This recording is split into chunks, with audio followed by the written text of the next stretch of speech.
ఉదయకాలపు దేవుని ప్రత్యక్షత.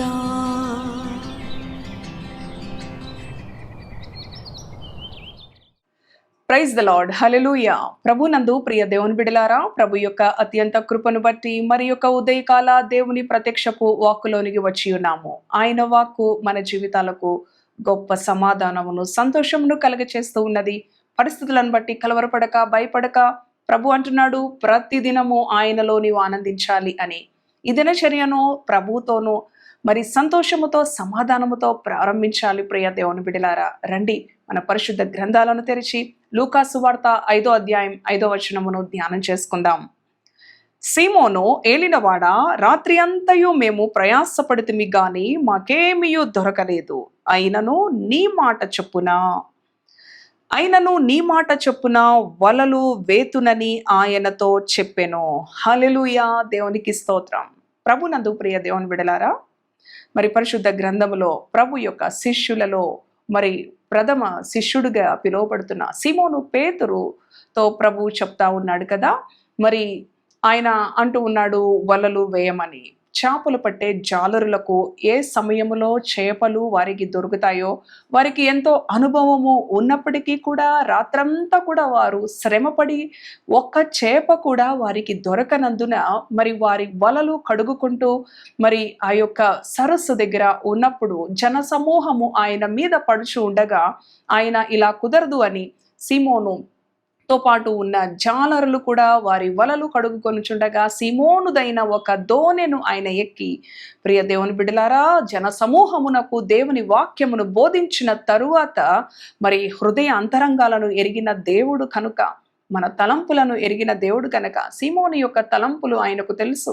దేవునిని వెంబడిస్తూనే మరలా లోకం వైపు చూస్తూ ఉన్న అనుభవము, అపనమ్మకం, అవిశ్వాసం, ఇంకా లోతైన అనుభవం విశ్వాసములో దేవునిలో కలగనందున చూడండి, మరలా వెళ్ళి చేపలు పట్టే ఆ అనుభవాన్ని మనం చూస్తాము.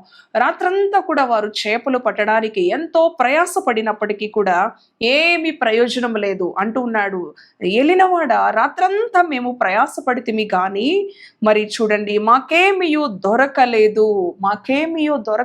ఎంతో ప్రయాసపడ్డాం, రాత్రంతా ప్రయాసపడ్డాము కానీ ఏ ప్రయోజనం లేదు. అయినను నీ మాట చొప్పున మేము మరలా ప్రయత్నం చేస్తాం, నీ మాట చొప్పున వల వేస్తాం, నువ్వు ఎక్కడ చెప్పావో అక్కడ మేము వల వేస్తాం అని చెప్పి దేవుని మాటకు లోబడినప్పుడు, ప్రియ దేవుని బిడలారా చూడండి, మరి దేవుడు చెప్పిన మాటకు లోబడినప్పుడు మరి రాత్రంతా కూడా దొరకని చేపలు, మరి రాత్రిపూటే దొరికే చేపలు, ఎప్పుడు పగలు చేపలు దొరకవు. కానీ దేవుని మాటకు అసాధ్యమైనది ఏదీ లేదు కనుక మరి చూడండి, వలలు పిగిలిపోయేలాగా విస్తారమైన చేపల రాశిని వారు పట్టి సజ్ఞలు చేస్తా ఉన్నారు. రండి మాకు సహాయపడండి, ఈ వలలు పిగిలిపోయే అంత విస్తారమైన చేపలు మాకు దొరికినవి అని చెప్పి ప్రియ దేవుని బిడలారా సజ్ఞలు చేసి ఇంకా ఇతరుల సహాయముతో వారు మరి తీసుకొని మోసుకొని మోయలేనంత విస్తారమైన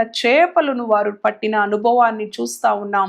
అంటాడు కదా పేతురు క్రింది వచనంలో, నేను పాపాత్మున్నయ్యా, నన్ను విడిచిపోనైనా, నీ మాటకు అవిధేయత చూపి నిన్ను అనుసరించక. ఆయనైతే అన్నాడు, పేతురు, సీమోను పేతురు, రా, నిన్ను మనుషులు పట్టే జాలరిగా చేస్తాను. ఇంకా నువ్వు చేపలు కాదు, నీవు మనుషులను పట్టే జాలరిగా నేను నిన్ను మారుస్తాను అని ప్రభు ఏర్పరచుకున్న శిష్యుడు మరలా లోకంలోనికి వెళ్ళినాడు. అవిశ్వాసముతో, అపనమ్మకముతో మనము కూడా మన జీవితాల్లో దేవుని దగ్గరికి వచ్చి కూడా పరిపూర్ణమైన విశ్వాసాన్ని, నమ్మికను ఆయన మాట యందు ఉంచక, ఆయన యందు నిలువక, అవును చంచలమైన విశ్వాసం. ప్రభు అంటాడు కదా, క్రీస్తు అనే బండపై మీ పునాది వేయబడాలి. అవును ప్రియ దేవుని బిడలారా, అటు రీతిగా కాకుండా ఇసుక పైన తన ఇంటిని కట్టినవాడు గాలి వచ్చినప్పుడు, తుఫాను వచ్చినప్పుడు చెదరిపోయిన అనుభవము, కూలిపోయిన అనుభవం మనం చూస్తూ ఉంటాం. క్రీస్తులో మన పునాది బలముగా ఉన్నప్పుడు ఏ శోధనలు వచ్చినా అందరూ అంటూ ఉంటారు, ఇక్కడ కాదు, అటు వెళ్ళి ఏదన్నా ప్రయత్నం చేయి, లేకపోతే ఆ గుడికి వెళ్ళు, ఈ గుడికి వెళ్ళు, ఆ ఊరు వెళ్ళు, ఈ ఊరు వెళ్ళు. మరి చూడండి ఎన్నెన్నో చెప్తూ ఉంటారు, ఎక్కడెక్కడికో తిరుగుతూ ఉంటారు. తిరిగి తిరిగి ప్రయాసతో వచ్చి మరలా దేవుని దగ్గరే వారికి పరిష్కారం ఎన్నో ప్రయత్నాలు చేస్తారు, అంతా నష్టపరుచుకుంటారే కానీ వారికి లాభం ఉండదు. ప్రియ దేవుని బిడ్డలారా, హాస్పిటల్కి వెళ్ళి వారి ద్రవ్యమంతా వ్యయం చేస్తారు కానీ వారికి మరి ఏ ప్రయోజనము ఉండదు. ఎప్పుడైతే దేవుని యొద్దకు బుద్ధి వచ్చి తిరిగి వస్తామో అప్పుడు మరలా మరి పేతురు అంటున్నాడు, నేను పాపాత్ముండు ప్రభువా, నన్ను విడిచిపోనాయన అని పరితాపం చెందాడు, సిగ్గునొందాడు.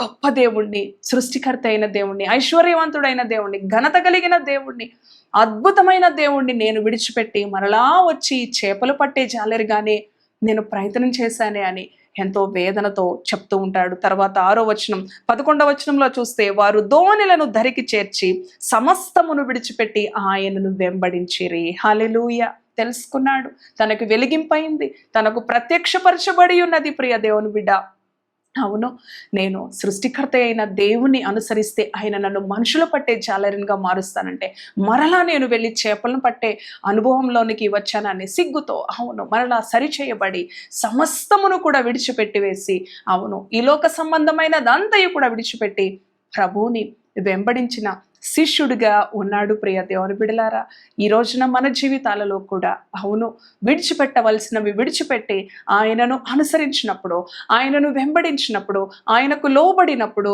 గొప్ప కార్యాలు. రాత్రిపూట కాదు చేపలు పట్టేది, చూడండి, రాత్రిపూట దొరుకుతాయి కానీ పగలే వారికి విస్తారమైన చేపలు ఆయన సృష్టించిన దేవుడు. చేపలను, జలరాశులను ఆయన ఏర్పరిచిన దేవుడు, ఆయన మాట చేత సృష్టిని కలుగు చేసిన దేవుడు. ప్రియ దేవుని బిడలారా, సృష్టి ఆయనకి లోబడుతూ ఉంది కానీ ఆయన స్వరూపంలో చేసుకున్న మానవుడు ఆయనకి లోబడటలేదు. ఎంత విచారం!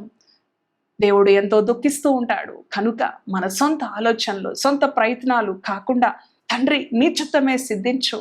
కుమారునికి తండ్రి ఏ విధంగా, అవును ప్రియ దేవుని బిడలారా, కుమారుడు ఏ విధంగా తండ్రికి లోబడి, అవును, నా చిత్తము కాదు నీ ఇష్టమే సిద్ధించు అని మాదిరి చూపించిన యేసుక్రీస్తు వలె మన జీవితాలు కూడా దేవుని వాక్యానికి లోబడినప్పుడు, ఆయన వాగ్దానాలు నమ్మినప్పుడు, అవును, నేను నమ్మిన వారిని ఎరుగుదును గనుక నేను సిగ్గుపడను. ప్రియ దేవుని బిడ్డ, మరి స్థిరమైన విశ్వాసముతో దేవుని స్తుతిద్దాం.